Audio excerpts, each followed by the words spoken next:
Now it's just the two of us. To save her, he had to undress her. Valerie Hampton woke up on silk sheets, in a luxurious suite inside a yacht swaying on the open sea. When a man walked in and she heard the most dangerous voice she'd ever heard, "You almost died." Then her last memory surfaced. The water was ice cold, lungs on fire, darkness. Someone pushed her on purpose, and she fell into the deep sea. But someone saved her, and now she was exposed on the yacht of the most feared man in New York, Salvatore Farnese, Italian mafia don, owner of half the city, and apparently, her savior. The problem? He looked at her like a predator who'd just found the perfect prey. And she, spoiled socialite, sheltered heiress, a woman who'd never had to fight for anything, felt something she'd never felt before, a silent hunger to be entirely his. Hi, my name is Lena, the owner of this channel, and today I came to thank Nicola and Jackie for their comments. And I also came to thank all the members of our channel, who are a fundamental support in the continuity of this project that I love so much. And now let me ask you a question. Can true love be born from a bet? Tell me here in the comments, and who knows, you might be the next one to appear at the beginning of the video. Chapter 1, Golden Lamp and Mortal Man. Don't come closer.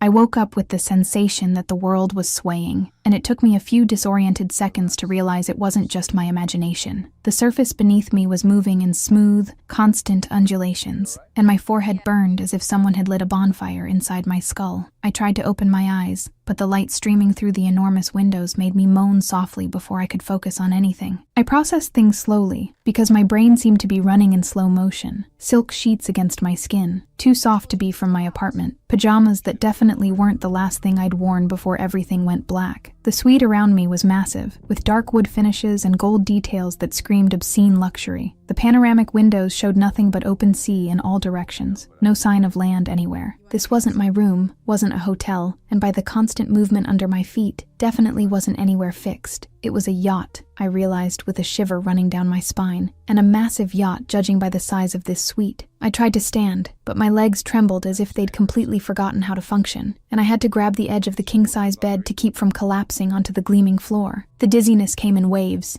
making the suite spin slightly around me as I fought to maintain my balance and process where the hell I was. "Okay, Valerie, think," I ordered myself, taking a deep breath and trying to organize the thoughts that seemed scrambled inside my head. I looked around, searching for clothes, an exit, any clue that would explain how I'd ended up here. I needed clothes that were mine, needed to understand what was happening, needed to get out of here before. That's when my eyes landed on the golden lamp on the side table, a ridiculously elegant object with crystal details that probably cost more than some people's monthly rent. I didn't think twice. I stumbled over there and grabbed the thing, testing its weight in my hands as my heart started to race.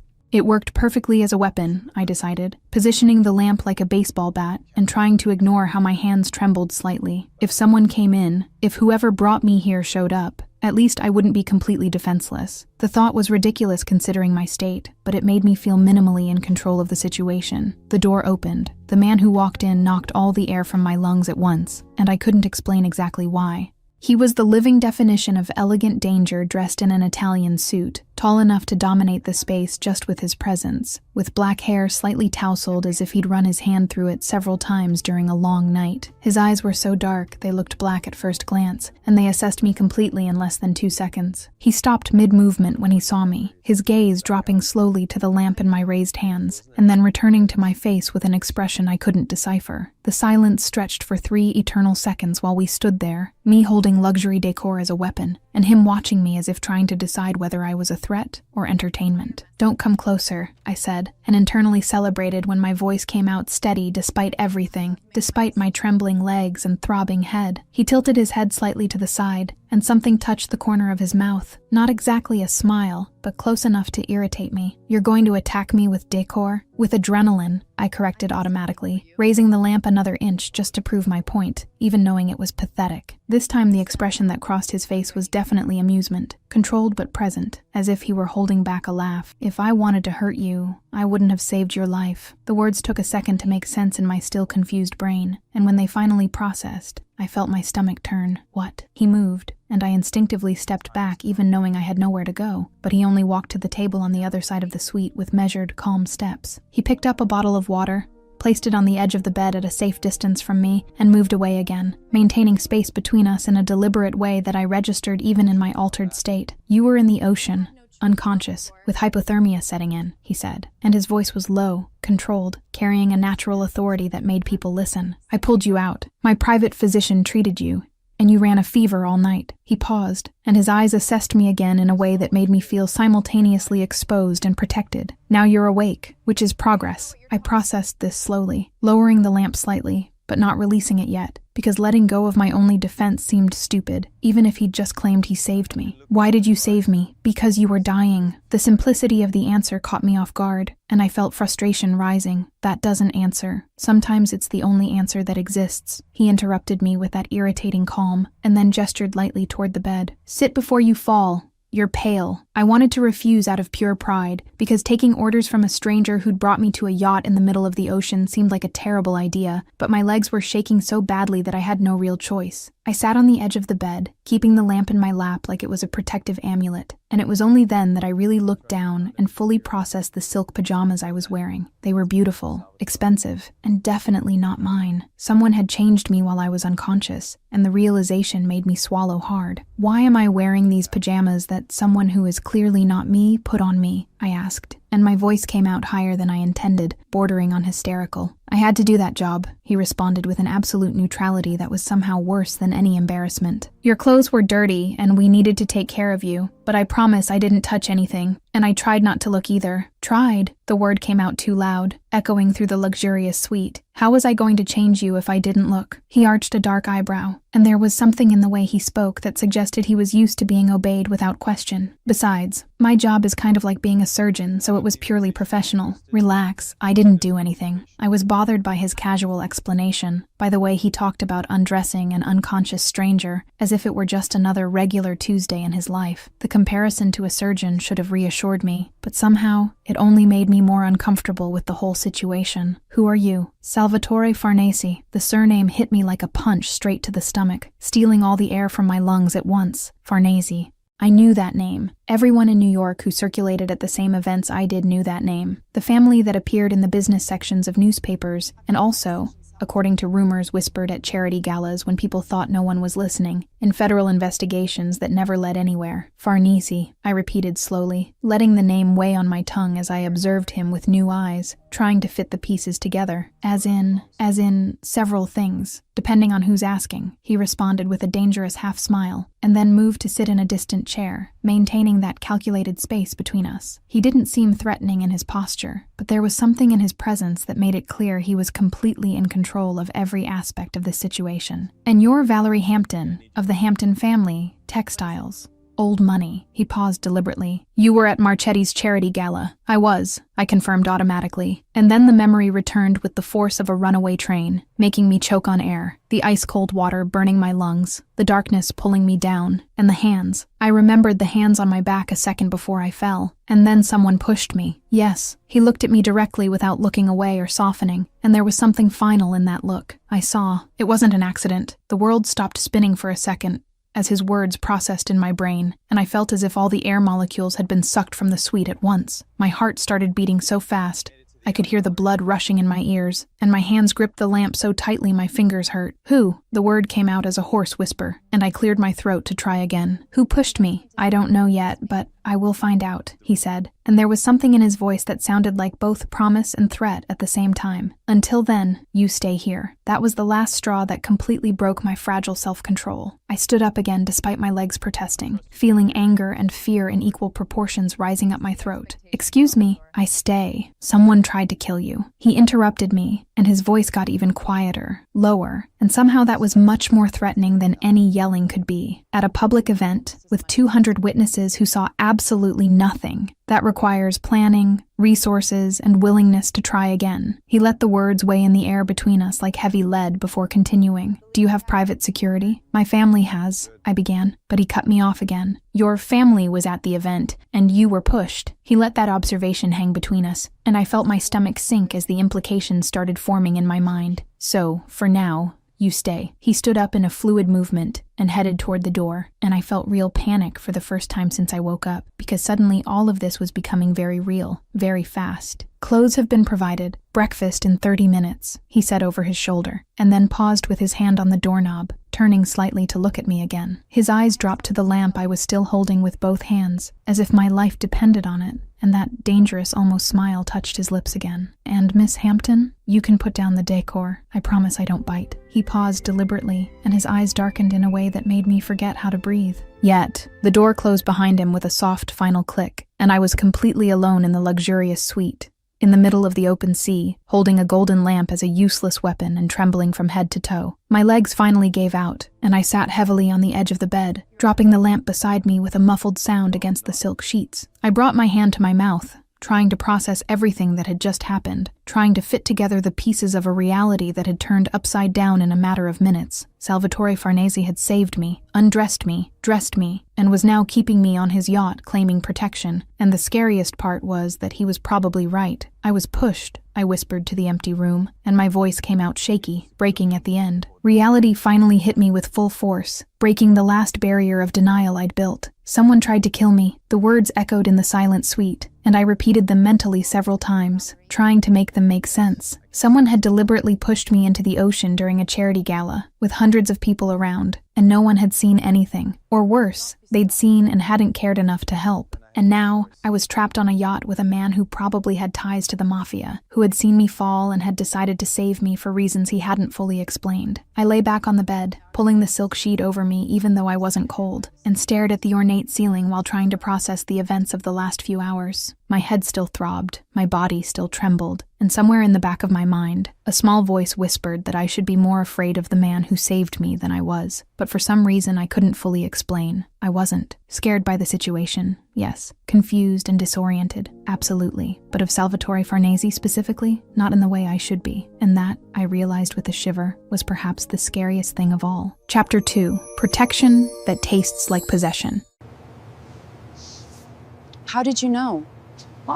I know things. The clothes arrived before breakfast, and that alone should have alerted me to the level of control Salvatore Farnese exercised over every detail around him. I found everything carefully folded on a chair when I came out of the shower, still wrapped in a soft towel that probably cost more than my entire wardrobe, black tailored pants that looked like they'd been custom made, a white silk blouse with perfect drape, and even comfortable flats that seemed to know exactly what my feet needed. I picked up each piece slowly, turning them in my hands and checking the discreet labels of Italian brands I recognized from Fifth Avenue storefronts. The size was perfect on everything, absolutely perfect, and that left me with a strange discomfort settling in my stomach. How did he know? We'd never spoken before that morning. I was certain of it, because a man like Salvatore Farnese wasn't exactly forgettable. I got dressed mechanically, trying not to think too much about how these clothes had appeared so quickly, or how each piece fit my body like a second skin. The bathroom mirror showed me a version of myself that looked strangely composed, considering that less than 24 hours ago, someone had tried to drown me in the ocean. I ran my fingers through my still damp hair, took 3 deep breaths to calm myself, and followed the smell of coffee coming from somewhere on the yacht. The private deck was even more impressive in daylight, with a view of the open sea stretching in all directions like an infinite blue canvas. Salvatore was sitting at an elegant lightwood table, reading some documents with the same intense concentration he probably applied to everything in his life. He didn't even look up when I approached, just turned a page with a casual movement, while I decided whether to sit or wait to be invited. I decided that waiting for an invitation from a man who had basically kidnapped me for my own protection was ridiculous.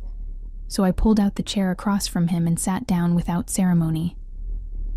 That got his attention, and he raised his dark eyes from the documents with an arched eyebrow that suggested contained amusement.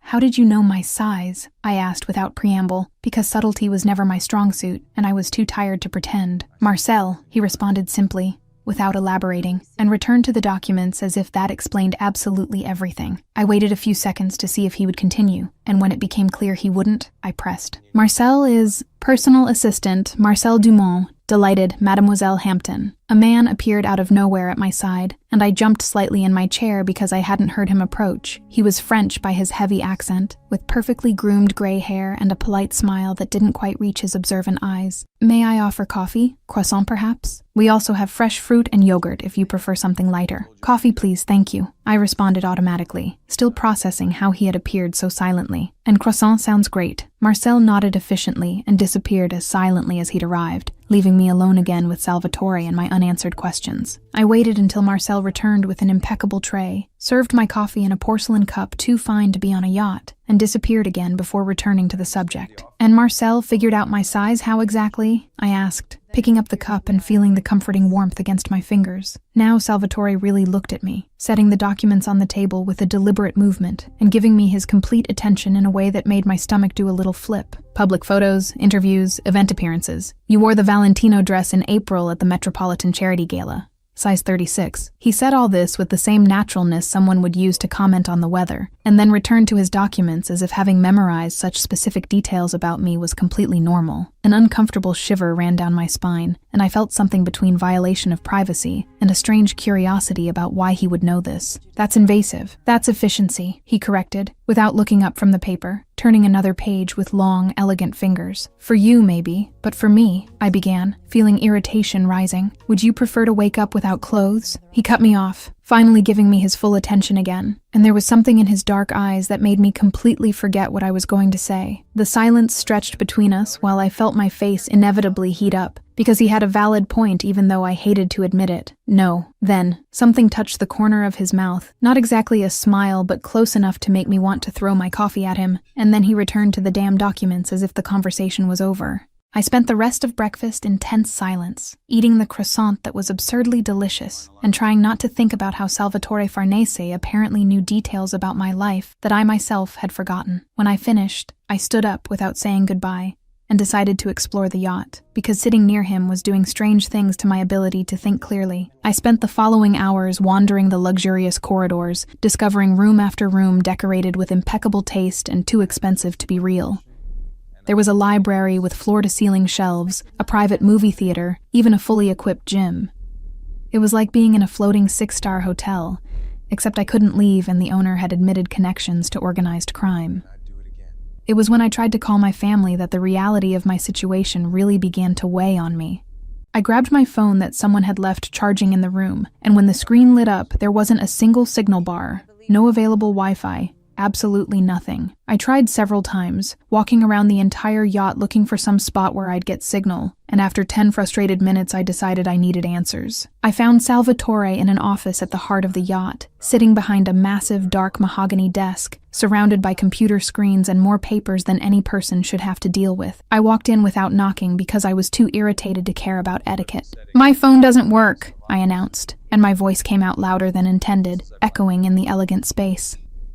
He didn't even look up from the documents he was signing, his elegant handwriting flowing across the page with practiced movements. "Yacht has signal protection. Standard security protocol." "I need to call my family." I felt real frustration rising up my throat, mixed with a growing fear I was trying to ignore. "They must be desperate, thinking I died, or your family has already been notified that you're safe, under medical care, with no further details beyond that." Now he looked at me, setting down the pen with a controlled movement, and there was something calculated in that look that made me take an involuntary step back. "They know you're alive and recovering. That's all they need to know for now. You talked to them without my permission?" Indignation burned hot in my chest, because who the hell did he think he was to make decisions about my life without consulting me? "Would you prefer they thought you were dead?" The question came calmly, almost softly, but loaded with an implacable logic that stopped me mid-movement. I opened my mouth to argue, and then closed it again, because he was right, and I viscerally hated that. Hated that every point he made had perfect sense, even when I wanted him to be wrong. "No, but when we know who ordered you killed, you'll call personally and explain everything you want." He stood up, rounding the desk until he was closer, and suddenly the office seemed smaller with both of us there.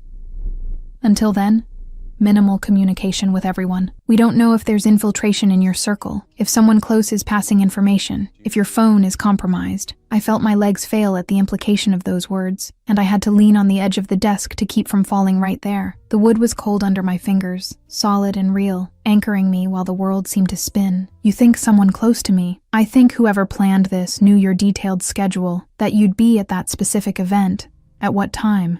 Your exact position on the deck. He paused deliberately, letting each word weigh in the air between us. That requires proximity, access to information that isn't publicly available. I had to sit in the nearest chair because my legs simply couldn't hold me anymore, and the reality of those words hit me like an icy wave. My family was there, at the event. He didn't respond immediately, but his silence was more than answer enough, eloquent in a way words could never be. I saw something pass across his face, something that seemed almost compassionate before being controlled and hidden behind the mask of calculated calm he wore so well. You think it was someone in my family? I whispered, more to myself than to him, testing the words aloud and hating how they sounded too possible. I think we can't rule anyone out at this point. His voice was soft now, almost gentle, and somehow that was worse than if he'd been harsh. Investigation is still in its early stages. We're following several leads, but yes, your family is on the list of people with access and potential motive. I looked at him for the first time, without anger or indignation, just trying to understand the man in front of me who had saved my life, and was now telling me that someone I loved might have tried to kill me. Why do you care? About what happens to me? Salvatore paused, and it was the first time I'd really seen him hesitate,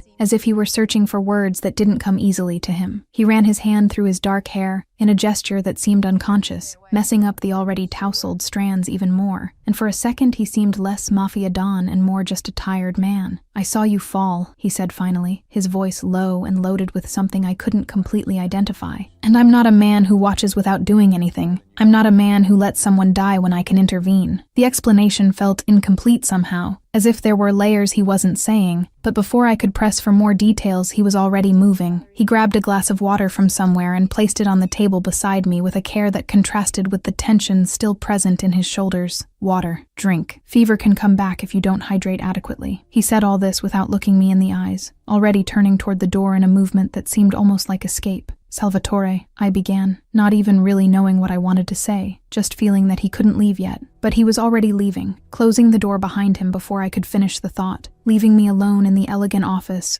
with more questions than answers, and a glass of water I held with trembling hands. I drank mechanically, feeling the cold liquid go down my throat, while my mind spun in circles trying to process everything. My family. Someone in my family might have tried to kill me. Aunt Margaret, who raised me after my parents died, the cousins who grew up with me, the uncles who had always been present at every birthday and graduation. One of them could have pushed me into the sea and watched while I drowned, and that possibility hurt in a way I wasn't prepared to deal with. I sat in that office for an indeterminate amount of time, staring at the empty glass in my hands and trying to breathe through the pain squeezing my chest. And somewhere in the back of my mind, a part of me registered that Salvatore Farnese had left the room before I could see whatever had crossed his face when he spoke about saving me. Chapter 3. Import Company and First Smile. You stole my line. Yeah. The next day began with a restlessness that made me explore every corner of the yacht I could access, because staying locked in my room thinking about assassination attempts and family betrayals was driving me crazy. The yacht was absurdly enormous, bigger than some Manhattan apartments, with hallways that seemed to stretch infinitely, and rooms that appeared one after another like surprises in a box of excessive luxury. I passed the gym again, the library I'd already visited yesterday, a living room with a breathtaking panoramic view, and it was when I turned down a side corridor that I heard voices coming from a room with the door ajar. I should have kept going, should have respected the obvious privacy of a closed meeting, but curiosity had always been my fatal flaw, so I slowed down and paid attention. Naples shipment is confirmed for Thursday, said a male voice I didn't recognize, with an accent that sounded Italian, but softened by years living elsewhere. Transit through the port of Marseille as planned, all documentation in order, but we need a new route to Tokyo because the current one is compromised. Japanese supplier is nervous about Yakuza movement in the sector, another voice added, this one younger and tense. They're expanding territory and our contact is afraid of retaliation if he keeps doing business with foreigners. Then I heard Salvatore's voice, low and loaded with natural authority that made people obey without question. Marcel, arrange a new route through the South Pacific. Use the Sydney contacts we established last year, and tell Tanaka the guarantee is ours, that Farnese doesn't fail on delivery and won't let anything happen to him or his operation. I leaned slightly against the hallway wall, processing what I was hearing as I assembled the mental puzzle. Import company, obviously, with complex international operations involving multiple countries and elaborate transportation routes. Made sense for a wealthy family like the Farneses, with a history of maritime commerce according to what Marcel had mentioned yesterday, global businesses that required this kind of detailed logistics. The door suddenly opened, and Marcel appeared, stopping when he saw me standing there in the hallway, as if I hadn't just been caught, obviously, eavesdropping on someone else's conversation. He observed me for a second with those eyes that saw everything, and then a polite smile touched his lips as he gently closed the door behind him. "Mademoiselle Hampton," he said with that heavy French accent, tilting his head slightly in formal greeting. "May I help you with something?" "Just exploring," I responded, trying to sound casual despite having been clearly caught. "Your import company seems quite complex." Marcel blinked once, slowly, and I saw something that looked like amusement pass quickly across his face before being controlled. "Yes, very complex indeed. Global operations always are." He paused, studying my face as if deciding how much to reveal. "Mr. Farnese has another meeting shortly, but he specifically asked that I ensure you're comfortable and have everything you need. I'm great for someone who was basically kidnapped on a yacht," I responded, before I could filter myself, and then bit my lip, because antagonizing the only people around me probably wasn't a smart strategy. Marcel didn't seem offended, just amused again for that brief second. "Technically, mademoiselle, you were invited to stay for your own safety, not..." "Invited," I interrupted with a smile that had no humor in it. "Right, of course. Like when someone invites you into their car while pointing a gun." "There are no guns involved here," Marcel responded softly, and then tilted his head again before continuing down the hallway, leaving me alone with my thoughts about import companies and Japanese yakuza. The afternoon found me on the upper deck seeking sun and fresh air after hours inside the luxurious but claustrophobic yacht. I'd grabbed a book from the enormous library, choosing something at random from the floor-to-ceiling shelves, and was now settled in a comfortable lounge chair trying to concentrate on the printed words instead of the chaos of my life. I was so absorbed in reading that I didn't hear Salvatore approach, and only noticed his presence when he simply sat on the lounge chair next to mine, without asking permission or announcing his arrival. I looked up, surprised, processing the sight of him without his suit jacket, just dress pants and a white shirt with the sleeves carefully rolled up to his elbows, showing forearms that were more muscular than I'd expect from a businessman.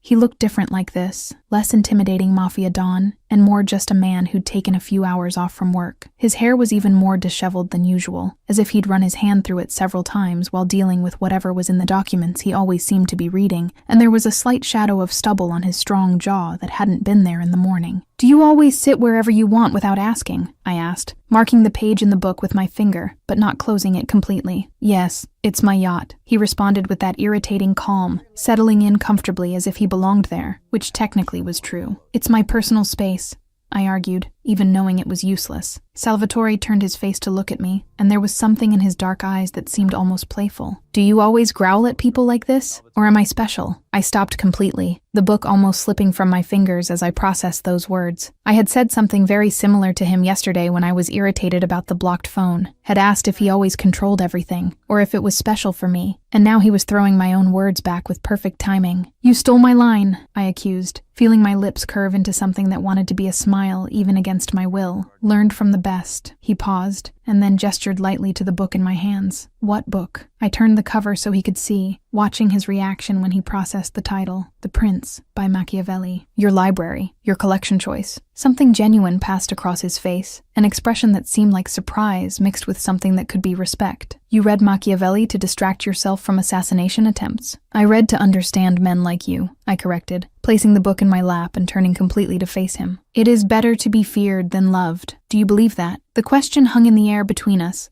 as he observed me with that intensity that made my stomach do strange flips. The pause stretched long enough to become uncomfortable, and I almost repeated the question when he finally responded. I used to, he said, and there was weight in that word, history I didn't know, and experiences that had shaped his philosophy. I spent a long time building an empire based on fear, on respect that came from power and capacity for retaliation. And now, I pressed, unable to let it go, even knowing I was stepping into dangerous territory. He studied me for a few more seconds before responding. Now, I think the answer is more complicated than Machiavelli imagined when he wrote this 500 years ago. He paused, tilting his head slightly. You're not afraid of me. It wasn't a question. It was an observation. But I answered anyway. I haven't decided yet if you deserve fear. That's what broke something in him. Some invisible barrier he kept carefully in place. The smile that appeared on Salvatore Farnese's face was slow, starting in his dark eyes before spreading to his lips. And it was absolutely devastating in a way that made me forget how to breathe for a few important seconds. It wasn't the controlled, almost smile I'd seen before, nor the polite expression he used with Marcel or in business. It was real, genuine, and it completely transformed his face from intimidating to something that could only be described as dangerously attractive. My heart did a strange thing in my chest, skipping beats and then accelerating in a way I definitely didn't want to analyze. He stood up in a fluid movement before I could fully process what had just happened, that smile still playing on his lips in a way that made my fingers tingle with the urge to do something completely inappropriate.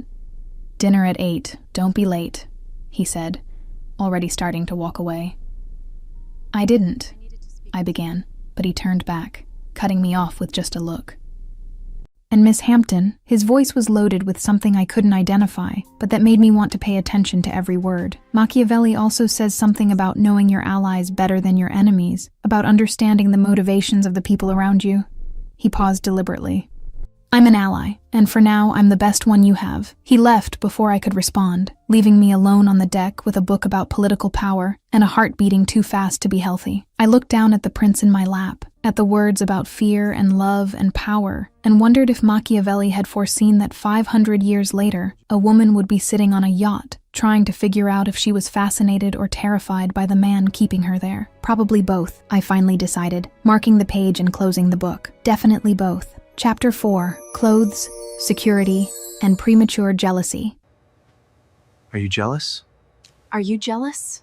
The days on the yacht began to establish a strange pattern I didn't know how to process, a routine that was simultaneously comfortable and unsettling in ways I wasn't prepared to analyze. Salvatore appeared at random moments of the day, sat near me without asking permission or offering explanations, sometimes talked and sometimes just stayed there in companionable silence before simply leaving as if nothing had happened. I tried to ignore these appearances, pretended I wasn't waiting for them, or that I didn't feel a strange anticipation when I heard footsteps approaching. I failed miserably at that, because the inconvenient truth was that I'd started to look forward to the moments when Salvatore Farnese decided to give me his attention, and that should worry me much more than it did. The morning everything changed began with a second shipment of clothes appearing in my room, carefully arranged on the bed while I was in the shower. I came out wrapped in a towel and stopped completely when I saw the absurd amount of fine, expensive fabric spread across the silk sheets. I counted twice because I couldn't believe what I was seeing. "That's 12 dresses," I murmured to the empty room, touching the fabric of one of them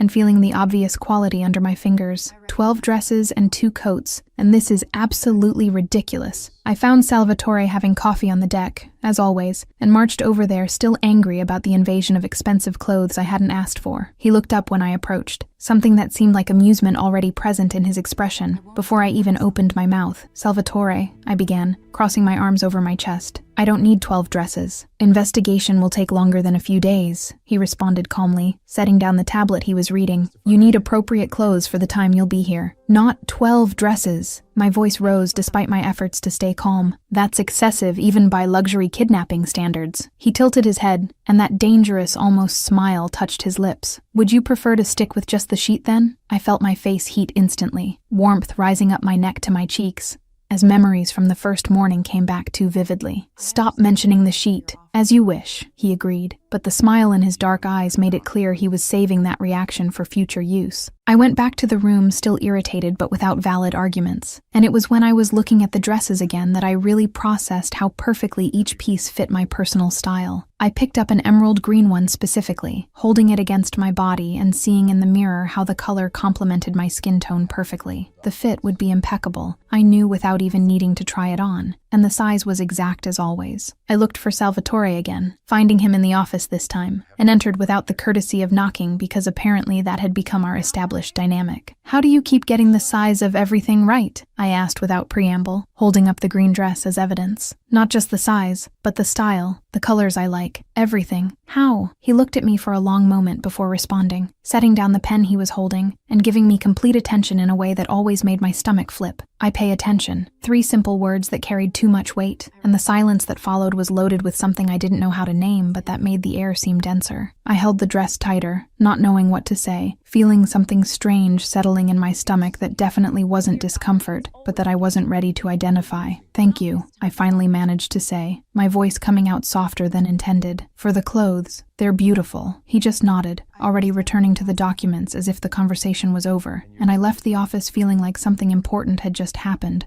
without me fully understanding what. The afternoon found me at the yacht's pool, floating on my back in the warm water, and trying not to think about green dresses or dangerous men who paid too much attention. That's when I noticed the security team had completely changed, new faces patrolling the deck that I didn't recognize from previous days. Salvatore had replaced everyone without telling me, I realized, and I didn't know if I should be irritated by the lack of communication or impressed by the concern for security. One of the new guards was young, maybe early 20s, and I caught him looking a few times while I was swimming. It wasn't a threatening or inappropriate look, just obvious admiration from someone who clearly didn't have experience hiding his reactions. I was about to ignore it completely when Salvatore appeared out of nowhere, materializing on the deck as he always did. I watched from inside the pool as he looked at the young guard with an expression that could only be described as territorial, and the poor guy immediately coughed, turned his face away, and started studying the horizon as if it were the most fascinating thing he'd ever seen. "You just intimidated your own employee," I commented, swimming to the edge and resting my arms on the warm tile, without saying a single word. Salvatore sat on the edge of the pool with fluid movements, his expensive dress pants dangerously close to the water. "I don't know what you're talking about." He looked at me for literally 2 seconds. 4, Salvatore corrected immediately, and there was something dangerous in his voice now. "And he's paid to protect you, not to admire." I processed that slowly, feeling a smile wanting to form on my lips. "Are you jealous?" "No," he responded without hesitation, but his tense jaw told a different story, because it seemed like managerial efficiency. He cut me off, and then turned to look at me directly with those intense dark eyes. "Do you want water? You must be thirsty." And I laughed. It was involuntary, escaping before I could control it, a genuine laugh that echoed across the deck, and surprised me as much as it clearly surprised him. Salvatore Farnese was jealous of a security guard in his early 20s and trying to disguise it as employee management, and it was absurd and revealing at the same time. When I looked at him again, I saw something on his face that made me stop laughing. He was watching me with an intensity that made my heart race, as if he were memorizing every detail of that moment, storing the sound of my laughter somewhere important. Dinner that night was served on the main deck, with Marcel orchestrating everything with silent efficiency, while clearly observing every interaction between me and Salvatore with poorly disguised interest. I caught him smiling to himself more than once, as if he knew a private joke that we hadn't understood yet. "Marcel," I called as he served the wine, "what's the real story of the Farnese family? Not the official version, the true one." Marcel paused, looking at Salvatore for silent permission. I saw the slight nod Salvatore gave before Marcel responded. "Family from Naples, mademoiselle, with a history going back 300 years. Marcel began with that heavy French accent. "They started with maritime trade in the Mediterranean, expanded over the centuries. Today they have various operations on multiple continents." "Various operations," I repeated, unable to hold back a smile. What an absolutely beautiful euphemism. Salvatore set down his wine glass, giving me his full attention. "Would you prefer honesty?" "Always," I responded without hesitation, leaning slightly forward. He studied me for a moment before speaking, and when he did, his voice was low but firm. "Organized crime, influence peddling, control of strategic territories in various cities, and enough legitimate businesses to sleep well at night and maintain appearances when necessary." He paused deliberately. Satisfied? I had expected denial, or at least a softened version of the truth, so the raw honesty caught me completely off guard. "You just admit that? Just like that? No beating around the bush?" "You asked for honesty," he said, leaning slightly toward me across the table. "And Valerie, you've been on my yacht for days. You already know who I am. Lying now would be an insult to your intelligence, and I don't insult intelligent people. Something warmed inside me at those words, recognition and respect wrapped in brutal honesty. Thank you, I managed to say. For the honesty. You're welcome. He took a sip of wine before continuing. And now that we've established mutual honesty, you can tell me why exactly the Hampton family went to that charity gala. The change of subject caught me off guard. Business. Merger between Marchetti and Hampton, combining textile expertise with their global logistics. It was a celebration event for the preliminary agreement. I saw Salvatore's expression change subtly, something connecting behind those intelligent dark eyes. Marchetti, he turned to Marcel with new urgency in his voice. Marcel, yes, boss. Marcel responded immediately, already understanding something I hadn't caught yet. Salvatore returned his attention to me, new intensity in his posture. This merger, who would benefit if it didn't happen? If it were blocked or cancelled? I processed the question slowly, feeling my stomach sink as the implications began to form. Direct competitors, companies that would lose market share with the combination. Or, I paused, not wanting to complete the thought. Or whoever would inherit my part of the company if I died before signing. Salvatore didn't respond, but his silence was deafening, confirmation of something terrible I didn't want to face. Dinner continued, but the taste of the food had turned to ashes in my mouth. As they say, sometimes silence speaks louder than 1,000 words. Our protagonist felt that firsthand now. Chapter 5, Whispers and Unbearable Proximity. I have something important to tell you. Speak, Valerie.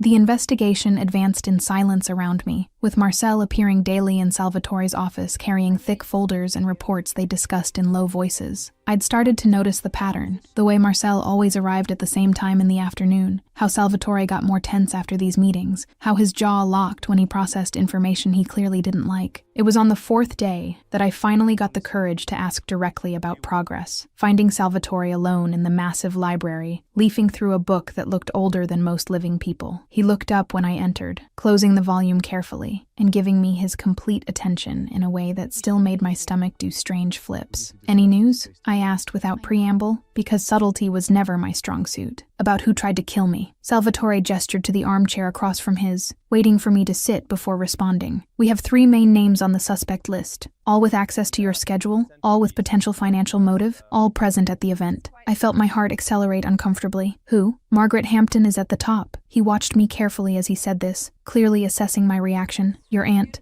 She would inherit total control of Hampton Company if you died, considering you have no direct heirs or specific will allocating your assets otherwise. Margaret raised me, came out of my mouth immediately, defensive and desperate.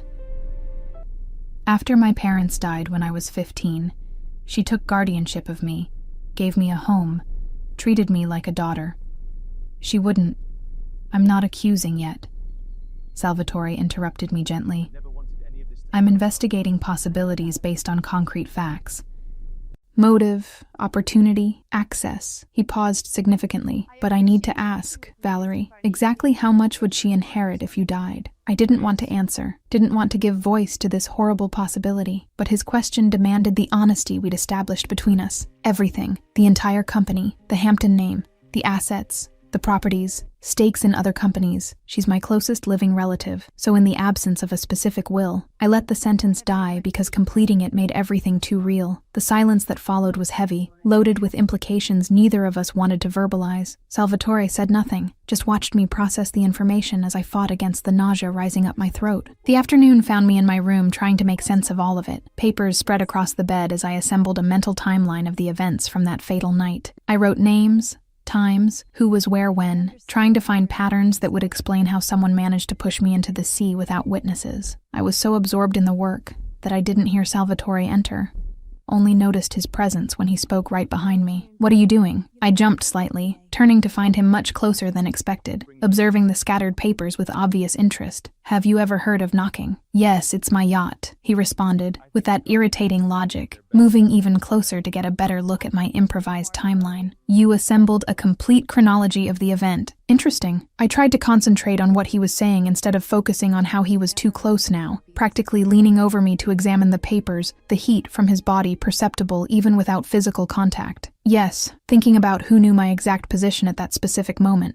And what did you conclude? His voice was low, almost in my ear, sending shivers down my spine that I definitely shouldn't be feeling. That there were few people with that level of detailed information. I swallowed with difficulty, trying to maintain focus. Salvatore, you're too close. I'm looking at your notes, he responded reasonably, but didn't move an inch. You can see from farther away, I argued, feeling my heart race with his proximity. I can, he agreed, but continued exactly where he was, so close I could feel his breath moving my hair slightly. I turned on the stool, which was a mistake, because now we were face to face with him still leaning over me, faces separated by maybe 10 centimeters at most. Back up, something darkened in his eyes, dangerous intensity that made my breath catch. To how many centimeters exactly? 50, I managed to say, hating how my voice came out hoarse. Minimum 50 centimeters. Salvatore backed up in a measured movement, and I watched him absurdly calculate the distance mentally before stopping exactly where I'd asked. 50 precise centimeters, and somehow that was even more disturbing than the previous proximity. Better? He asked, and there was controlled amusement in his voice now. Yes, I lied, because really nothing was better. My heart was still beating too fast, and I could still feel the ghost of his warmth. Salvatore observed the papers again, now from the safe distance I'd established. Your timeline is incomplete. Who gave you the drink? The question caught me off guard, pulling my attention back to the investigation. A waiter, but I hadn't ordered anything. He said it was courtesy of the event organizers. And who in the event organization knew you personally? He watched me make the connections, saw when the realization hit me. I felt the blood drain from my face. Margaret. She was on the organizing committee, coordinated part of the event logistics as a favor to the Marchettis. The silence that fell between us was absolute and suffocating. I saw Salvatore process this, add another piece to the horrible puzzle we were assembling together. I wanted him to say he was wrong, that there were other explanations, but he offered no false comfort. We still haven't concluded anything definitively, he said finally, but his voice carried weight that confirmed what neither of us wanted to admit aloud, but it's pointing to her. My voice came out small, broken in ways I hated. Everything is pointing to Margaret.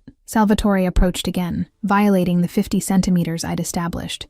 But this time I didn't protest. He placed his hand on my shoulder, a brief but gentle touch, comforting weight that anchored me when I felt like I was going to fall apart. We still don't have conclusive proof, he said softly. We won't accuse without solid evidence. You understand? I nodded without trusting my voice to respond. His hand remained on my shoulder for a few more seconds, heat burning through the thin fabric of my blouse, before he finally pulled away. Sleep, he ordered gently, already heading toward the door. Tomorrow we continue investigating, with a clear and rested head. He left before I could respond, closing the door softly and leaving me alone with scattered papers and painful truth forming. I brought my hand to my shoulder where he had touched, feeling the ghost of the warmth still present on my skin, and slowly processed the realization that had been growing for days. I'm in trouble, I whispered to the empty room, finally admitting aloud what my heart already knew. Serious trouble. Because somewhere between the golden lamp and the perfectly chosen clothes, between the brutal honesty and the poorly disguised jealousy, between the precisely measured 50 centimeters and the gentle touch on my shoulder, I had started to fall for Salvatore Farnese, and that was possibly the most dangerous thing that could happen,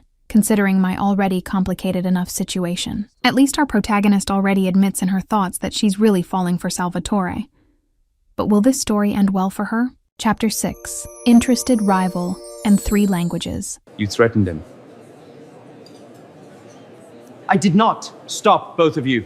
The yacht anchored in Monte Carlo on a sunny morning that made the Mediterranean water shine like liquid glass, and it was Marcel who informed me that Salvatore had an important business meeting during a social event that night. I would be taken along under the official pretext of protection, but by the way Marcel smiled when saying this, there were clearly more layers to the decision than just security. I spent the entire afternoon deciding what to wear, which was ridiculous considering I'd never been the type of woman who spent hours obsessing over clothes. But there I was, looking at the 12 dresses spread across the bed, as if they were an impossible puzzle to solve, until my eyes landed on the emerald green one I'd commented on with Salvatore days ago. I put it on without allowing myself to analyze why I was choosing that one specifically, telling myself it was just because the color was beautiful and the fit would be perfect. It had absolutely nothing to do with the way Salvatore's eyes had darkened slightly when I was holding the dress that day, or how he'd said he paid attention. Definitely not. When I came down to the deck where Salvatore was waiting, I saw something pass quickly across his face before being controlled, and hidden behind the mask of calm he wore so well. But I had seen it. That brief second where his eyes traveled over the green dress with an intensity that made my stomach flip, and some feminine and dangerous part of me felt absurdly satisfied. The event was exactly the kind of thing I used to attend in New York. European elite circulating with expensive champagne glasses and conversations about business disguised as polite socialization. Salvatore disappeared into a closed meeting shortly after we arrived, leaving me free to circulate through the luxurious ballroom, while members of his security team watched me discreetly from afar. It was when I was admiring the view of the harbor through the enormous windows that I felt a presence beside me, and I turned to find a man I didn't know watching me with obvious interest. He was older than Salvatore, maybe mid-40s, with blonde hair and light blue eyes that seemed cold even when he smiled. "Miss Hampton," he said with a pronounced Russian accent, taking my hand before I could decide if I wanted to offer it. "What a happy surprise to find you here. I heard you were indisposed recently." "Recovered, thank you," I responded politely, trying to pull my hand back, but he held it for an uncomfortably long time. "More than recovered," he continued, finally releasing my hand only to raise it to his lips, the kiss lingering seconds longer than would be appropriate. "May I say you look absolutely stunning tonight." "Thank you," I repeated, taking a discreet step back and creating space between us. "Alexei Volkov," he introduced himself with a smile that probably worked on many women, but only made me uncomfortable. "May I show you the balcony? The view of the harbor at sunset is absolutely spectacular, and it would be a crime not to share it with someone so beautiful." "She's already seen it." The voice came from behind me, low and loaded with something dangerous that made the hairs on the back of my neck stand up. Salvatore had appeared out of nowhere, materializing at my side with the same silent skill he always demonstrated, and his hand found my back in a touch so light it barely existed, but was impossible not to feel. His presence was territorial in ways that should irritate me, but instead sent a strange warmth spreading through my stomach. Alexei recognized Salvatore immediately, and I saw his entire posture change in a matter of seconds, the social predator backing down before something much more dangerous. "Farnese, I didn't know you knew Miss Hampton." "I know her very well," Salvatore responded, and the smile that accompanied those words was slow and absolutely threatening. "Alexei, come stano gli affari a Mosca? Kak tvoi dela? How's business?" 3 languages in one sentence, each word loaded with subtext that even I could pick up. Italian flowing into Russian and ending in English. All the questions meaning the same thing, but the progression making absolutely clear that Salvatore knew exactly who he was talking to and what kind of business Alexei conducted. "Well," Alexei responded, the word coming out tense. "Prosperous as always. It was a pleasure, Miss Hampton." He disappeared into the crowd so quickly it almost seemed like escape, and I turned to Salvatore with indignation already burning in my chest. "You threatened him." "I asked about business," he responded with absolutely false innocence, his hand still present on my back. "In 3 different languages," I pointed out, crossing my arms, because apparently threatening in just one wasn't enough. "Italian, Russian, and English," he confirmed calmly, to guarantee the message would be completely understood. "You can't just threaten every man who talks to me," I protested, even feeling something dangerously close to satisfaction with his possessiveness. Salvatore looked at me directly, without looking away, or softening the intensity. "I can. I'm just being polite so far." I stopped completely, processing those words while trying to decide if I was horrified or fascinated. "This is being polite?" "Alexei Volkov is still standing with all his teeth intact," he pointed out reasonably. "Yes, it's polite by my standards." Horror and fascination simultaneously, I decided, observing his face and trying to understand how a man could make veiled threats sound like normal conversation. "You're impossible." "And yet," he said, his voice dropping slightly as something changed in his expression, "you're wearing the green dress." I felt heat rise up my face instantly, caught red-handed in something I hadn't even fully admitted to myself. "It's comfortable." The smile that touched his lips was small but devastating, knowledge and satisfaction mixed in an irritating way. "Of course it is." He offered his arm in an old-fashioned but elegant gesture. "Dinner is being served. You need to eat." I hesitated only a second before accepting his arm, feeling the solid muscles under the expensive suit as he guided me through the ballroom. On the other side of the room, I saw Marcel watching with an amused expression, and beside him was a woman I didn't recognize but who clearly knew Salvatore by the familiar way she smiled. She extended her hand, and Marcel placed something in it that looked suspiciously like money. "Marcel just paid up on a bet," I commented, nodding discreetly in their direction. Salvatore followed my gaze and something that looked like resignation passed briefly across his face. "My sister Isis, she bet you'd wear the green dress today." "And won," I observed, not knowing if I should be embarrassed or amused. "What exactly did you bet?" "You're better off not knowing," he responded, guiding me to the reserved table. "Trust me."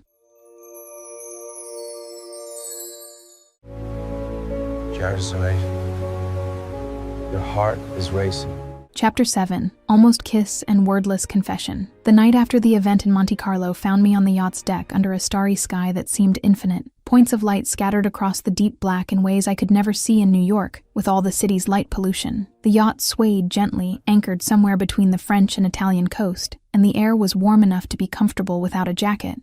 I'd been alone for maybe 20 minutes when I heard footsteps approaching, and I didn't even need to turn to know who it was. I'd started to recognize the sound of Salvatore's walk, the specific rhythm of his steps, the way he moved with absolute confidence even in the dark. He stopped beside me at the railing without saying anything, resting his forearms on the polished wood and looking at the same dark horizon I was watching. I noticed peripherally that he'd removed his jacket and tie, was just in dress pants and a white shirt with the first buttons open and sleeves rolled up to his elbows. He looked different like this, less intimidating mafia don, and more just a tired man at the end of a long day. The silence stretched between us, but it wasn't uncomfortable. 5 full minutes passed without either of us saying a word, just existing in the same space while the yacht swayed gently and the stars turned slowly overhead. It was strange how this silence seemed more intimate than any conversation, how simply being near him had become something natural. "Why don't you sleep?" I finally asked, my voice low so as not to break the peace of the night. "How do you know I don't sleep?" He turned his face slightly to look at me, curious. "You always show up in the middle of the night," I pointed out, gesturing vaguely to the space around us. "Here, on the deck, when you should be sleeping. Insomnia?" Salvatore stayed quiet for long enough that I thought he wasn't going to answer, and then let out a small sigh. "Always have. Mine doesn't stop. Never really has." "What do you think about when you're awake at 3 in the morning?" I felt genuine curiosity, wanting to understand the man beside me better. He turned completely to face me now, leaning his hip against the railing while studying me with that intensity that always made me forget how to breathe. "Lately, you." The word came out so simple, so honest, that it took a full second to fully process. My heart did a strange jump in my chest, and I felt heat rising up my neck despite the night breeze. "You're not asking why?" He tilted his head, observing my reaction with attention that should make me uncomfortable, but instead made me want to move closer. "I'm afraid of the answer," I admitted, turning also to face him. Our bodies now mirrored, leaning against the railing, sea at our backs, and too little space between us. "Why?" The question came soft, almost whispered. "Because I understand," I responded, feeling the words coming out before I could filter them. "You show up in my thoughts too with concerning frequency, and I hate it. I hate it because you're exactly the type of man I promised myself to avoid. Controlling. Who decides for me? Who rearranges my life without asking first? I saved you," he began, but I cut him off. "I know you saved me, and that's what makes everything so complicated." I ran my hand through my hair. Frustrated. My ex-fiancé was controlling. He thought loving me meant controlling me, that taking care of me gave him the right to make all the decisions. And I paused, taking a deep breath, and I swore I'd never let anyone do that again. Salvatore stayed quiet for a long moment before responding, his voice lower than before. "I'm not him. You changed my entire security team without consulting me," I enumerated, raising a finger, blocked my phone without permission, chose my clothes, decided where I stay, who I can talk to protect you," he interrupted me, pushing off from the railing and taking a step in my direction, closing the space between us to maybe half a meter. "Not to trap you. There's a difference." "What's the difference?" I challenged, crossing my arms even knowing it was an obvious defensive gesture. "From where I'm standing, it looks very similar." The pause that followed was loaded with something dense and important, and I saw Salvatore process the question with the seriousness it deserved. When he finally responded, there was weight in every word. "The difference is that when you tell me to leave, when you say you don't want my protection or my presence anymore, I'll go." He took another step, now close enough that I could see the golden flecks in his dark eyes under the starlight. "Without questioning, without trying to convince you otherwise, without making you feel guilty about the choice, I'll simply go." He paused deliberately. Would he? The question hit me like a punch to the stomach because the answer was so obvious and painful. No, he'd stay, argue, make me feel like I was being irrational or overreacting. "Then I'm not him," Salvatore repeated, softer now. We stood like that for seconds that seemed to stretch eternally, looking at each other while the yacht swayed under our feet, and the world seemed to reduce to just this deck, this night, this moment. I saw when his hand started to rise slowly, fingers extending toward my face, and then stopped maybe 2 centimeters from my cheek. "May I?" he asked, voice hoarse, and the fact that he was asking permission when he could simply take what he wanted broke something inside me. I didn't respond, didn't deny, just stood paralyzed between wanting and being afraid, between moving closer and pulling back. My heart screamed yes, while my head desperately tried to find reasons to say no. The yacht creaked suddenly, a wave larger than the others hitting the hull and making the surface under my feet move abruptly. I lost my balance, arms extending automatically, searching for support, and then Salvatore caught me. His arms closed around me firm and secure, pulling me against his chest, while the wave passed and the yacht stabilized again. I stayed there for seconds that seemed suspended in time, face pressed against his white shirt, breathing in the scent of something expensive and masculine mixed with sea salt. That's when I heard his heart beating too fast against my ear, accelerated in a way that didn't match the calm of his posture. He was affected too, I realized with surprise, as affected as I was. "Are you okay?" His voice came out hoarse, vibrating in the chest where my face was still pressed. I didn't pull away immediately, lingering a few more seconds in that embrace before finally taking a step back. "Yes." I placed my hand over my own chest, feeling my racing heart. "Your heart is racing." "Unexpected waves," he responded too quickly, voice controlled, but not completely steady. Natural reaction to potentially dangerous situations. I looked at him, at his face illuminated only by stars, and felt a small smile touching my lips. Of course, completely natural reaction. We both knew it was a blatant lie, but neither of us called the other out, letting the falsehood hang between us like tacit acknowledgement of what was happening, of what had almost happened. Chapter 8. Isis arrives and the truth about Margaret. It was her.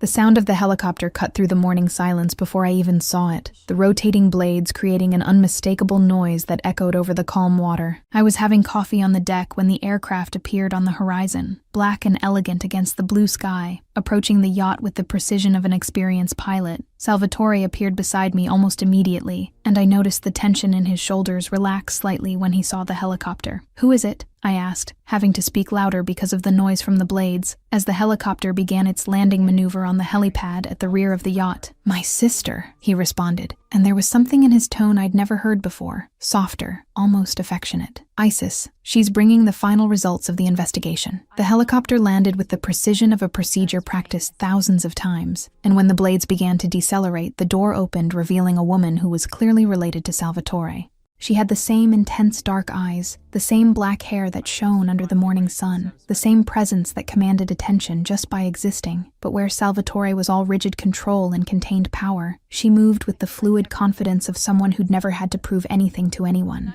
Isis Farnese wore an impeccably tailored suit that screamed successful international lawyer, high heels that made determined sounds against the deck as she walked straight to her brother. Salvatore moved to meet her halfway, and I watched with fascination when he simply pulled her into a tight hug, the gesture so natural and unreserved that it made me realize this was probably the only person in the world with whom he completely lowered all defenses. They separated after a few seconds, and that's when her eyes found mine over Salvatore's shoulder. Something that looked like quick assessment and approval passed across her face before we were even formally introduced, and then she was walking in my direction with the same determination she'd used to approach her brother. "This is her?" Isis asked, but was clearly talking to Salvatore even while looking directly at me. "Isis, this is..." Salvatore began, but his sister was already extending her hand in my direction with a genuine smile. "Isis Farnese, sister of the world's most complicated man," she introduced herself, and the Italian accent was more pronounced than Salvatore's, as if she'd spent more time recently in Italy. "You must be the reason he canceled 3 important meetings and developed even worse insomnia than usual." I laughed before I could control myself, her brutal honesty catching me completely off guard in good ways. "Valerie Hampton, nice to finally meet you." "I know who you are," Isis responded, shaking my hand with a firmness that spoke of absolute confidence. Then she turned to her brother with an expression that clearly said she wanted privacy. "She's great. You have good taste for the first time in your life. Now go. Adults need to talk." "I'm not going anywhere." Salvatore began to protest, but Isis just waved her hand, dismissing him. "Go. We have women's business to discuss." She made an imperious gesture that probably worked on everyone in her life. "Marcel needs you to sign the documents for the Tokyo shipment anyway." Salvatore looked at me as if checking whether I was comfortable being left alone with his sister, and I felt a strange warmth in my chest at the obvious concern. I nodded slightly, and he left with visible reluctance, looking back once before disappearing down the stairs. Isis waited until we had absolute certainty that he was gone before gesturing to the comfortable chairs on the deck, sitting with the elegance of someone who'd grown up in luxury environments. "You know he's not the villain of this story, right?" The direct question caught me off guard, and it took me a second to formulate a response. "I know he saved my life, that he's protecting me when he had no obligation to." "Do you know he spent the entire night by your bedside when you had a fever?" Isis watched me carefully, clearly assessing my reaction. "Didn't even sleep." just stayed there in the uncomfortable chair in the room, monitoring your temperature, talking quietly with the doctor every half hour. Not once did he leave until you were stable. I felt something tighten in my chest, processing information that Salvatore clearly would never mention voluntarily. I didn't know that. He wasn't going to tell you, Isis confirmed with a small smile. Salvatore is a product of a brutal world that doesn't allow displays of weakness, so he hides everything he feels like it's a state secret. She paused, looking at the sea before returning her attention to me. Our father died when Salvatore was 15. I was 9. He took over everything that day, the entire family, the business, the responsibility of raising me and keeping the Farnese empire running. I listened in silence, beginning to understand the layers of the man who had saved me. He never complained once, Isis continued, her voice loaded with obvious fraternal love. Never asked for help, never allowed himself to show that it was too much weight for a teenager to carry. He did everything for me, to guarantee I'd have a normal life, education, choices he never had. She paused significantly, and never, in all these years, has he allowed himself to want something just for himself, until now. Isis, I began, but she raised her hand gently, interrupting me. You don't need to decide anything today. Don't need to give me answers or make promises, she said softly. I just wanted you to see him, really see who Salvatore is underneath all the layers he's built. And Valerie, she leaned slightly forward, her voice becoming more serious. The investigation. We have a problem. The atmosphere changed instantly, all the warmth from the previous conversation evaporating as Isis opened the leather folder she'd brought from the helicopter. I felt my stomach tighten in anticipation, knowing that whatever was in those documents was going to change everything. We traced the payment that hired the man who pushed you, Isis began, pulling out documents and spreading them on the table between us. It was elaborate, layers upon layers of fake accounts and shell companies designed to be impossible to trace. She paused, looking at me directly, but we managed anyway. The final shell account, the one that originated all the money, belongs to a holding company in the Cayman Islands, and that holding company belongs to... She paused, letting the silence stretch, and I felt as if the world had stopped spinning completely. Margaret Hampton, I finished for her, my voice coming out as a hoarse whisper, as the last hope I desperately held on to shattered. Isis nodded silently, her expression compassionate but firm. There was no pity in her eyes, just recognition of inevitable pain. I sat heavily in the chair, feeling my legs unable to support me anymore, as I processed what this meant. She raised me, the words came out broken, loaded with all the accumulated pain of the last few days. After my parents died in that car accident, after I was orphaned at 15, Margaret took me in, gave me a home, family, love, or at least I thought it was love. The office door opened, and Salvatore entered with the perfect timing of someone who'd been listening, or who simply knew when he was needed. He didn't say anything, just walked to where I was, and sat in the chair beside me, close enough that I could feel his solid presence,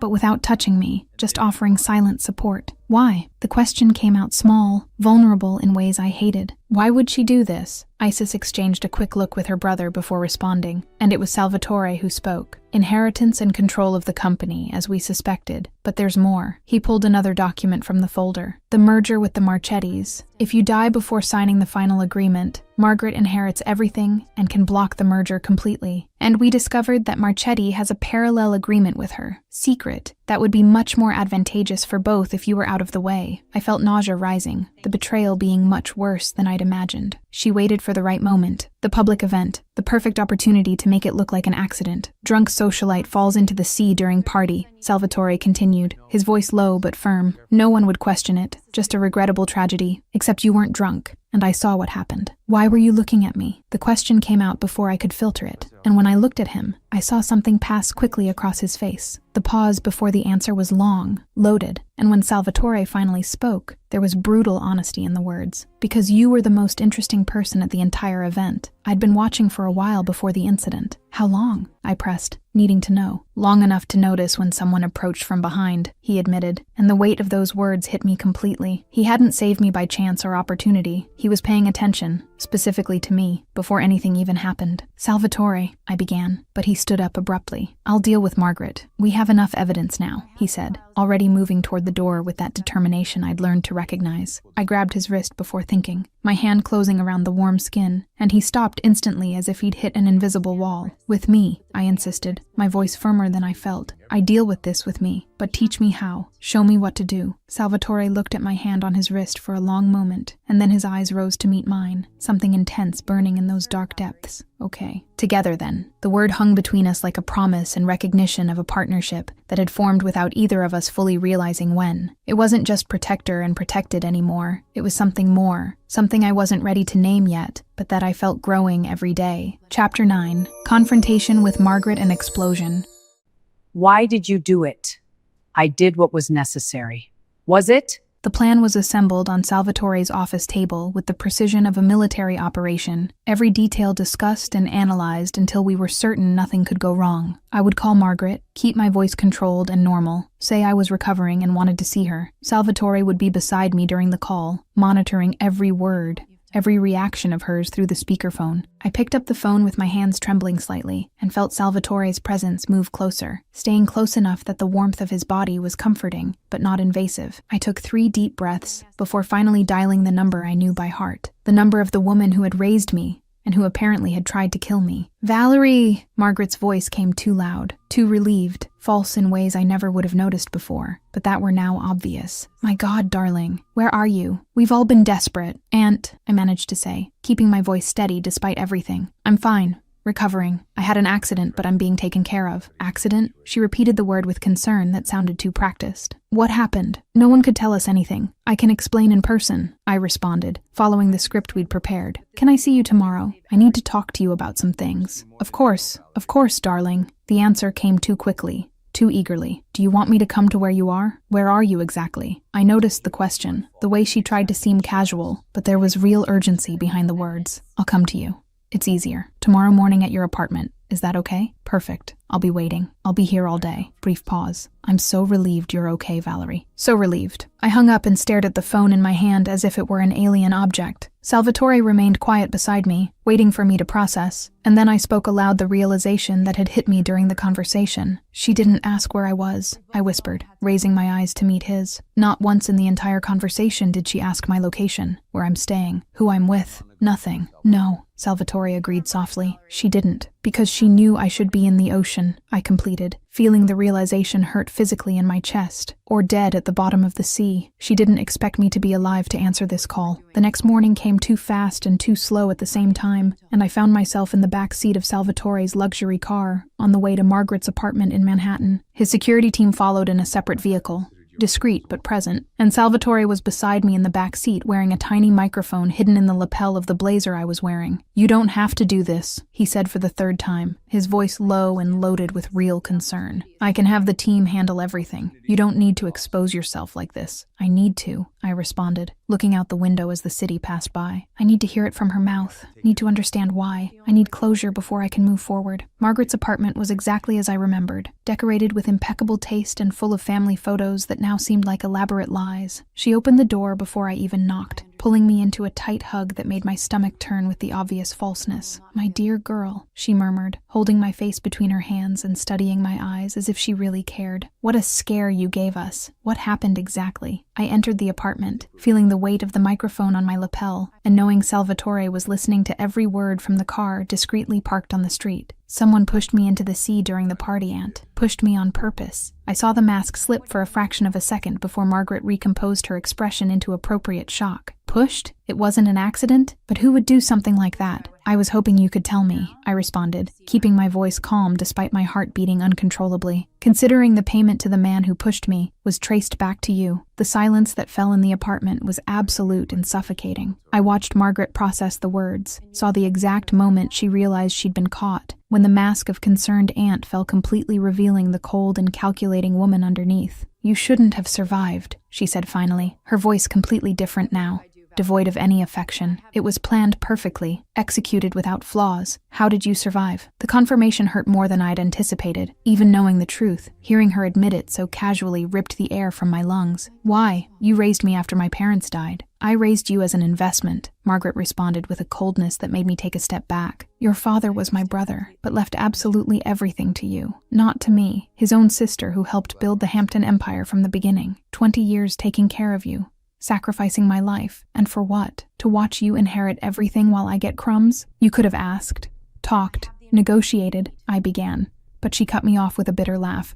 I asked. For years I asked your father to include me, give me the recognition I deserved. But no, his perfect little daughter would inherit everything. She spat the words with decades of accumulated venom. And you were going to be exactly the same. Spoiled little heiress who never worked a day in her life. So you decided to kill me, I completed, my voice coming out firmer now. It was that simple? I die in the ocean. Looks like a drunk socialite's accident and you get everything? Exactly, Margaret confirmed without any remorse. Quick, clean, no suspicions, until you showed up alive and ruined everything. The apartment door opened, and Salvatore's team entered with silent efficiency. Two large men who made Margaret instinctively back up. She looked at them, then at me, and I saw when she fully understood. You recorded everything, she whispered, the realization hitting. I learned from good people, I responded, already turning to the door, unable to stay in the same environment as her any longer. Goodbye, Aunt Margaret. I left without looking back, going down the stairs because I couldn't wait for the elevator, needing air and space and distance from that woman. Salvatore's car was waiting, and when I got in the back seat, he was already there, having predicted I would need him immediately. I was shaking, my entire body trembling with tremors I couldn't control, but the tears wouldn't come. Just the tremors, wave after wave as I processed what had just happened. I felt Salvatore's hand take mine, fingers intertwining with gentle firmness, and that simple touch was the anchor that kept me from completely falling apart. She raised me, I managed to say after minutes in silence. I know, Salvatore responded quietly, his thumb tracing gentle circles on the back of my hand. And during all those years, all the birthdays and graduations and achievements, she was just waiting for the right moment to kill me. It's not your fault, he said, with a conviction that cut through the pain. The people who hurt us most are the ones we trust most, but the fault is always theirs, never ours for trusting. Something broke inside me at those words, and I laughed. It was involuntary, hysterical, coming out mixed with a sob that could be crying but wasn't. I started our relationship trying to hit you with a golden lamp. Salvatore laughed too, a real deep sound that echoed in the car. I'll never forget that lamp.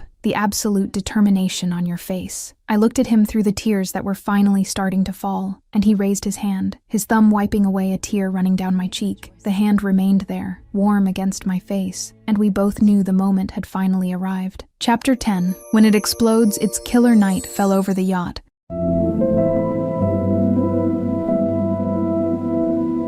With that special quietness that comes only when danger has finally passed, when the threat hanging over your head has been eliminated, and the air seems lighter, even carrying the weight of everything lost in the process. Margaret was in custody of the appropriate authorities. The evidence we recorded was irrefutable, and for the first time in weeks I could breathe without feeling constant fear on the back of my neck. I was on the deck, looking at the horizon where the lights of New York were beginning to shine in the distance, the city that was my home seeming simultaneously close and belonging to another life completely. The yacht was anchored near enough that I could see the outlines of familiar buildings, but far enough that I still felt separated from all of it. I heard Salvatore's footsteps before seeing him, the familiar sound I'd learned to recognize and expect, and when he appeared beside me, he was carrying 2 glasses of red wine that gleamed under the soft light of the stars beginning to appear in the darkening sky. Are you taking me back? I asked without preamble, accepting the glass he offered, and feeling his fingers brush mine briefly in the exchange. To the city? To my normal life? Salvatore leaned against the railing beside me, looking at the same horizon I was watching. When you want to go, I'll take you. And if I don't want to yet? The words came out low, loaded with meaning. Neither of us was pretending not to understand. If I'm not ready to go back to that life, then you stay here, he responded simply, as if it were the most obvious thing in the world. For as long as you need, for as long as you want. Until when? I pressed, turning to face him now, needing to see his face when he answered. Until when exactly can I stay on your yacht, in your life, occupying your space? Valerie. He said just my name, and there was something in the tone that made my heart race. I responded, holding the wine glass tighter than necessary. Stop asking questions you already know the answer to. His voice was low, almost hoarse, loaded with emotions he normally kept locked behind all the rigid control. The silence that fell between us was dense and loaded, full of everything that hadn't been said during the weeks we spent together, all the almost confessions and interrupted moments and looks that lasted seconds too long. I placed the wine glass on the nearby table without drinking even a sip, turning completely to face him. I need to hear it, I insisted, keeping my eyes fixed on his even feeling too exposed vulnerability. I'm like this, always have been. I need words said out loud, not just gestures or implications. I need to hear you say it. I saw the struggle happen on his face, the man accustomed to silences and actions being forced to verbalize feelings he'd probably never put into words before. He set down his own glass beside mine, ran his hand through his hair in a gesture I recognized as rare nervousness, and then finally began to speak. "You entered my life as a problem," he began, his voice low but firm. "Person in danger who needed immediate protection, and I didn't think twice before acting because it was the right thing to do." He paused, searching for the right words. "And then you woke up and grabbed the golden lamp as a weapon, and something changed completely." I waited in silence, barely able to breathe as I watched him struggle to continue. "You became the only thing I want to protect," he continued, and there was growing intensity in his voice now. "Not out of duty or obligation or because it's morally right, but because when you're not in my field of vision, I look for you. Automatically, without thinking, as if it were an unconscious reflex. And that's never happened before, with anyone in my entire life." I felt tears beginning to burn in my eyes, but didn't let them fall yet, not wanting to miss a single word of what he was saying. "I love you," Salvatore finally said, the 3 words coming out like a forced confession. In an inconvenient and premature and completely out of my control way, and I hate being out of control. You know that. I hate the feeling of not having complete command over the situation. But with you," he paused, looking directly into my eyes. "With you, I'm constantly out of control, and somehow that doesn't scare me as much as it should. Happy now?" The tears finally fell, but they were good ones, loaded with relief and happiness and recognition of something I'd felt growing, but had been afraid to name. "Yes," I managed to say through the lump in my throat. "Very happy." I took a deep breath, wiping the tears with the back of my hand before continuing. "I love you too. I started falling from that moment in the office when you said that if I told you to leave, you'd simply go, without questioning, without making me feel guilty." I paused, letting the next words carry all the weight they deserved. "No man has given me real choice before. They all said they loved me while taking away my autonomy. But you offered me power over the situation even when you clearly wanted to stay." Salvatore abandoned the wine glasses completely, taking a determined step in my direction, and closing the distance between us until we were separated by only centimeters. "You always have it," he said with absolute conviction. "Choice, autonomy, decision-making power. With me, you always have it. Always." And then he kissed me. It wasn't gentle or hesitant or exploratory in a timid way. It was an explosion of weeks of accumulated tension, of almost touches and loaded looks and proximity that had never been completed until now. His hand found my face, fingers sliding through my hair, while his other hand pulled my waist, bringing me even closer until there was no space at all between our bodies. I grabbed his shirt with both hands, holding the expensive fabric with enough force to wrinkle it but not caring one bit, just needing an anchor while the world spun around me. The kiss was intense in ways that made my heart race and my breath fail, but there was care too, attention in the way he held my face, as if I were something precious. When we finally separated out of necessity for air, it was just enough to breathe, foreheads still pressed against each other as we tried to catch our breath. I could feel his breath against my lips, fast and uneven in a way that matched mine. "Took you long enough," I managed to say, my voice coming out hoarse and broken. "I know," he responded, his thumb tracing a gentle line along my cheek. 3 different languages to threaten a man in Monte Carlo, but you couldn't tell me you loved me?" I teased, feeling a smile wanting to form on my still tingling lips from the kiss. Salvatore laughed, a low, genuine sound that vibrated in his chest. Ironically, yes, completely pathetic on my part. "Very pathetic," I agreed, still holding his shirt. "Shut up," he murmured, and then kissed me again. Quicker this time, but no less intense, effective in silencing any other teasing I might have prepared. When we separated again, we stood there under the stars with New York shining in the distance, and for the first time in weeks, I felt I was exactly where I should be. Chapter 11. Choice and Their World. This is my decision. The weeks that followed were a whirlwind of lawyers, endless meetings, and decisions about the future of Hampton Company that was now completely under my control, with Margaret officially removed and awaiting trial. I returned to New York because I needed to be physically present to handle everything, to assume the place that was mine by right, but that I'd never really occupied until now. Salvatore was by my side throughout the entire process, but in a different way than I would have expected. He didn't try to control or direct my decisions, didn't offer unsolicited advice, or try to take command of the situation. He was simply present when I wanted, available when I needed, and disappeared silently when I needed space to think alone. It was a delicate balance I didn't know was possible, having someone so present but not invasive, so protective but not suffocating. And the more time I spent with him, the more I understood that this was Salvatore's way of loving, giving space and presence in equal measures. It was during one of those afternoons that I found Isis in the waiting room of the law office, where we were finalizing the last legal details. She was sitting elegantly leafing through a business magazine, and when she saw me, she smiled in a way that suggested she knew exactly what I was going to ask. "Has he always been like this?" I asked without preamble, sitting beside her. Reading what people need before they even know themselves? Isis lowered the magazine, studying me with those dark Farnese eyes that saw everything. With you? Yes. From day one. With anyone else in his life? No, never. She paused, tilting her head. Salvatore built an entire empire based on reading people, understanding motivations, anticipating moves. But that was always calculated. Strategic, a business tool. She paused significantly. With you, it's different. With you, he simply knows because he truly pays attention. The words stayed with me during the following days, echoing in my head as I prepared for the most important meeting of my professional life. The merger with the Marchettis was still on the table, but I'd spent the last few weeks studying every detail of the original agreement Margaret had negotiated, and I'd found loopholes and imbalances that favored the Marchettis in absurd ways. The conference room was full of executives when I entered, all older men who watched me with a mixture of curiosity and poorly disguised condescension. I recognized those looks, had seen them my whole life, the automatic judgment that came from being young and female and an heiress instead of someone who built an empire from scratch. Gentlemen, I began, opening the thick folder I'd prepared and placing it on the polished table. I've reviewed the proposed terms for the Hampton-Marchetti merger, and I have some substantial changes that need to be implemented before any agreement is signed. I saw eyebrows raise, saw the look exchanged between some executives who clearly expected I would simply sign what Margaret had negotiated.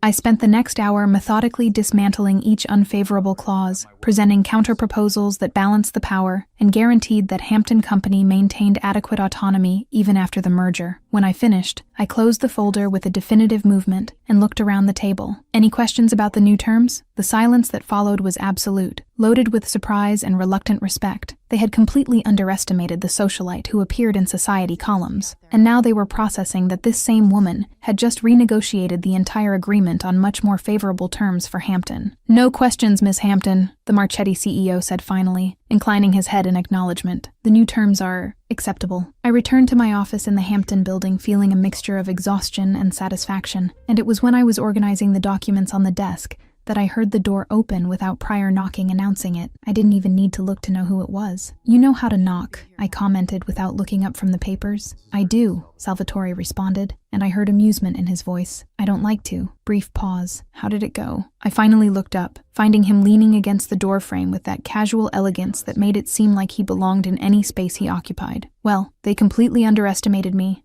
Expected I would just sign whatever they put in front of me." I smiled small. Their mistake. Something passed across Salvatore's face, an expression that could only be described as pure, unfiltered pride. Yes, definitely their mistake. I stood up, rounding the desk to get closer to him, feeling the shift in the air between us that always happened when we decreased the physical distance. "And you? How are your businesses?" "Resolved and stable," he responded, but there was tension in his shoulders that suggested there was something more. "Valerie, I need to ask you something." I felt my stomach tighten slightly at the seriousness in his tone. "Ask." Salvatore pushed off from the doorframe, walking until he was directly in front of me, close enough that I had to tilt my head slightly to maintain eye contact. "My world. You've seen everything now, the real and the ugly, the danger that comes with being close to me, the complexity of the business I conduct, the morally ambiguous choices I sometimes need to make." I waited in silence, feeling the importance of the moment hanging between us. "I can't promise you it will be simple," he continued, his voice low but firm. "I can't guarantee complete safety all the time. I can't promise that my life won't bring complications to yours. But I can promise that you'll never be alone navigating through it, and that your choices will always be yours. Always, without exception." He paused, looking straight into my eyes. "Do you want this? Want me and everything that comes with me? With full awareness of what you're choosing?" I thought about the yacht and the golden lamp I'd held as a weapon, about the perfectly chosen clothes, the 3 languages used to ward off a rival, the hand holding mine in the car after the confrontation with Margaret. I thought about how he'd always given me choice, how he'd never tried to control even when he clearly wanted to protect. "I want you," I responded without hesitation, placing my hands on his chest and feeling the heart beating steadily under my palms, with full awareness of every complication, every danger, every difficult choice. "I want all of it, because it means having you." Salvatore pulled me into a kiss that stole all the air from my lungs, intense and deep, and loaded with the promise of a future we were choosing together. When we separated, I heard a muffled sound from the hallway, and contained laughter. "Marcel," Salvatore murmured against my lips, "is betting again with Isis." "And who won this time?" I asked, smiling, considering they bet on when I'd finally ask officially. He smiled too. "Isis. Always Isis." Chapter 12. Ending. The lamp on the wall. You kept the lamp. I did. It always reminded me of you.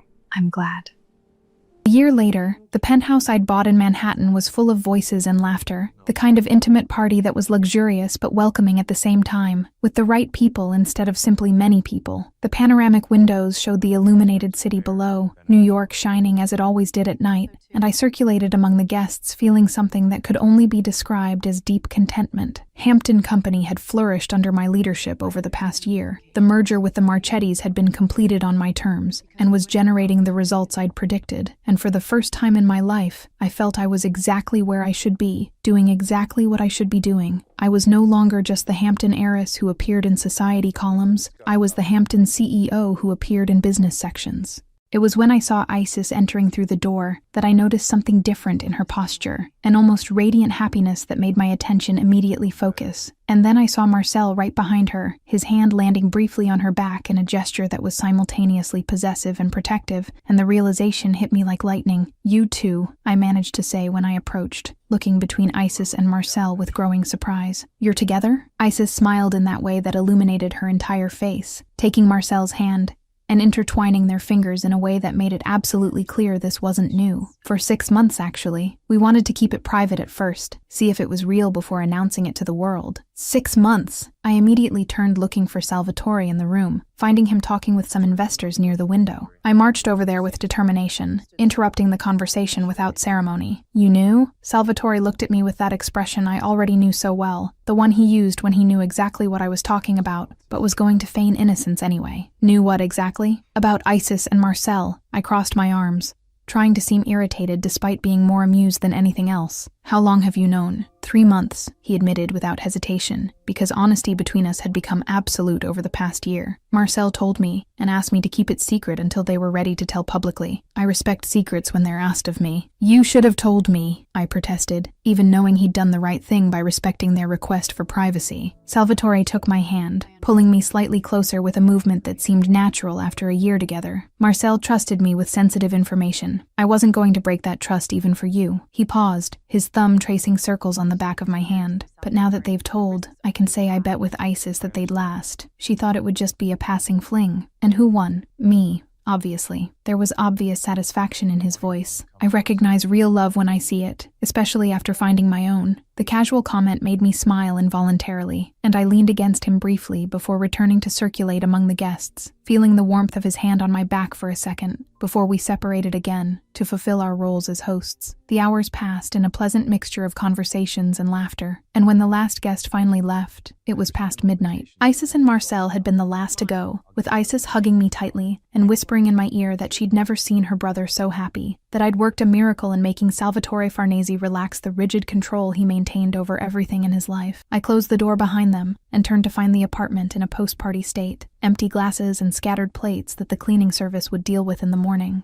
I started gathering some things mechanically, more out of habit than real necessity, and that's when I noticed Salvatore standing completely still near the living room wall, looking at something with an intensity that made my curiosity awaken. I followed his gaze and felt laughter bubbling in my throat when I saw what had captured his attention so completely. The golden lamp, that same one I'd held as a weapon on the first morning on the yacht, was hanging on the wall inside an elegant frame of glass and dark wood. Salvatore had insisted on framing it months ago, saying it was modern art, and I'd agreed because I secretly found the idea absurdly romantic. "You really framed the lamp I was going to use to attack you," I commented, walking over to stand beside him and looking at the golden object that gleamed softly under the careful lighting of the frame. "Marcel had the original idea," Salvatore admitted, not taking his eyes off the lamp. "But I enthusiastically approved and fully financed the execution." "You approved the idea of turning my self-defense attempt into decor," I corrected, feeling the smile growing on my lips. "This is simultaneously romantic and completely ridiculous. It's a reminder," he responded, finally turning to look at me with that intensity that still made my heart race even after a year, "of the exact moment I realized you were different from absolutely everything and everyone I'd known in my entire life." I felt something tighten in my chest at the words, the rare vulnerability he showed only with me in private moments. No one one had ever faced me that way," he continued, his voice low and loaded with memory. "With the expensive decorative lamp in your hands, an absolute determination to defend yourself even clearly not being in condition to fight. It was in that moment, right there, that you fell in love?" I asked softly, already knowing the answer but wanting to hear it anyway. "That I understood I was completely lost," he corrected, with that small smile that was only mine. Actually falling in love took about 3 more weeks,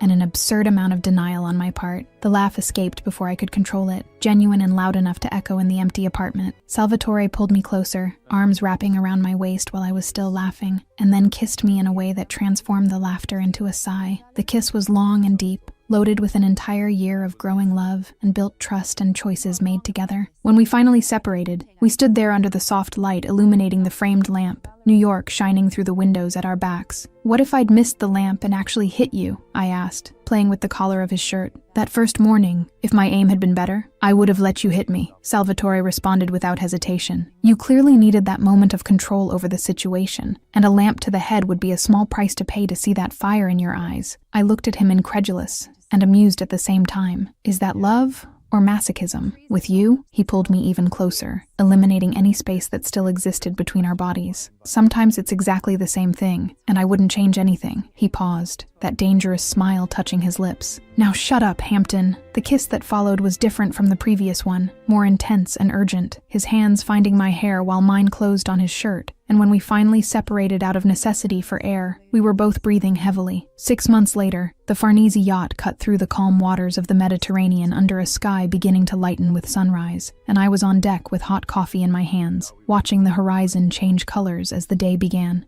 I'd flown to meet Salvatore after a particularly exhausting week of meetings in New York, and now I was enjoying the peace that came only from being on the open sea away from everything. I heard familiar footsteps approaching and felt a smile touching my lips before even turning. Salvatore sat in the chair beside me in silence, holding his own cup of coffee, and we stayed like that for full minutes, just existing in the same space while the sun rose slowly. "Remember when you said I was staying here under protection?" I finally asked, turning to look at him. "I remember," he responded, eyes still fixed on the horizon. "It sounded a lot like possession at that moment," I commented, taking a sip of coffee. "It sounded that way because it was," he admitted without beating around the bush, turning now to face me with that brutal honesty that had become the hallmark of our entire relationship. "In the beginning it was exactly that, possessive instinct disguised as necessary protection. And now, I already knew the answer, but wanted to hear it from him anyway." Salvatore took my free hand, intertwining his fingers with mine in a way that had become second nature. "Now, it's still possession. I won't lie about that, but it's reciprocal, balanced. You possess me as much as I possess you." "Yes," I agreed,